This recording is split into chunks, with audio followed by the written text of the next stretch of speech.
Cowboy Cerrone said I would be one miserable son of a bitch if all I had to do every day was wake up and train. I know exactly what he's talking about. I get that to the highest of levels. It's a very rare thing.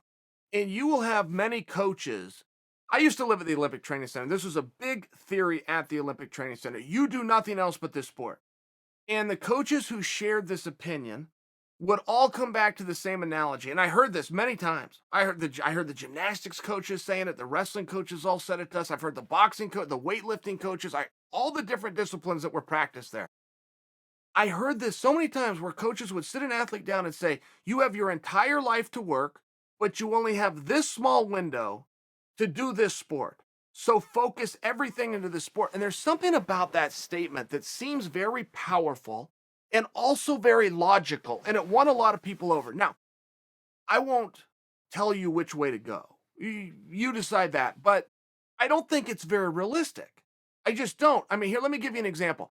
Unless you're a professional athlete, you can't do that. That's not even an option. Financially speaking alone, that is not going to be an option. If you're an amateur athlete pursuing world or Olympic medals, it most certainly is not an option. You've got to keep the lights on in between doing your sport. And most sports are the same in terms of schedule. You will do something early in the morning and you will do something late afternoon, early evening, and you'll try to figure out your life in between.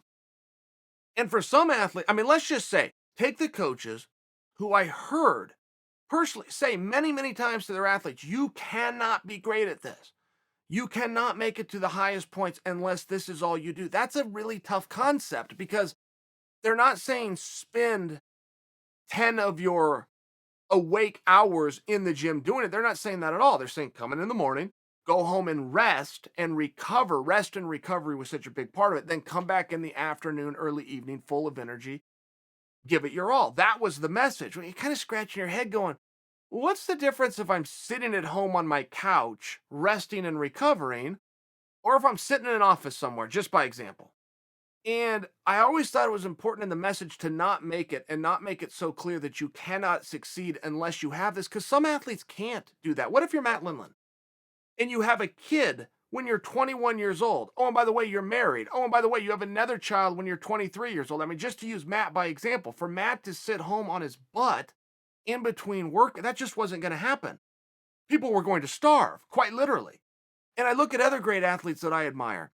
I really admire college athletes because they're there because they want to be there and they're pursuing something and it's a really tough schedule to maintain. But every single college athlete from any level, junior college, NAIA, Division II, Division I, any way you want to do it, every single college athlete has got a full schedule. That's part of it. The governing body, the NCAA, by example, requires X amount of hours and X amount of GPA.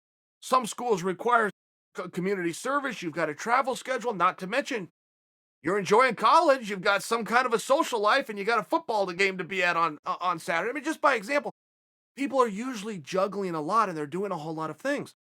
My coach, Clayton Hires, very simple. I will set the schedule. I will tell you when to be here and you will be here. You will be here on time and you will not leave early. But whatever you do in between that, God bless you. Try to get some sleep, try to get something to eat and show up ready for my class. But he himself practiced that. Clayton Hires used to work 40 hours a week. He used to work 50 hours a week. He was a union man. He worked for the Postal Service. He worked his ass off 6 days a week and then would come in and we get our work in. But he never once told me, hey, you can't do anything in between. He never once did that himself. He's up at 5 o'clock every day, wouldn't put in a full day, then we got our work in. I mean, just by example, I find that it's a little bit of a tough message when coaches say you cannot be successful unless. That's always a tough one. And broad stroke, I'm into it. Unless you work hard, unless you sacrifice, unless you dedicate, I'm into it. I'm into the broad strokes. But for some athletes and for some human beings, I mean, even if you were to take the sports out, for some human beings, life is just not that simple. Now, Donald's is a little bit more fun. I'm talking about something a little heavy. Donald likes to go play. Donald likes to scuba dive, and he likes to ride four-wheelers, and he likes to motorhome, and he likes to jet ski. I mean, if there's a hobby out there, Donald Cerrone does it, for sure. If there's a toy out there that can be played with, if there's something cool that you could go and do in your spare time, that's what Cerrone's doing. But I do think that it's a very fair point for him to come out and admit, look, I got a lot of energy. I wake up early, I go to bed late. I'm only in the gym so much time. I like to have things to do. I think Cerrone is like the Renaissance man of all levels. I mean, the guy is always in to something cool. But if he wants to continue to do that through training camp, I think for anybody to come out and go, "Oh, he's not focused enough or he's not dedicated." What are you talking about? Donald Cerrone's got it all figured out. The guy's got like 6 or 7 UFC records. I mean, before you're going to come judge a guy, maybe you ought to go learn something from the guy. And if he likes to keep himself active, if that's what rejuvenates his mind, or that's what he uses for his recovery process, or that's how he puts things on hold. I mean, look, there's a very real thing to very real thing called paralysis by analysis. If you sit and focus on something and you put all of your focus, and that's another one of these buzzwords that coaches like to throw out, sometimes you can freeze up.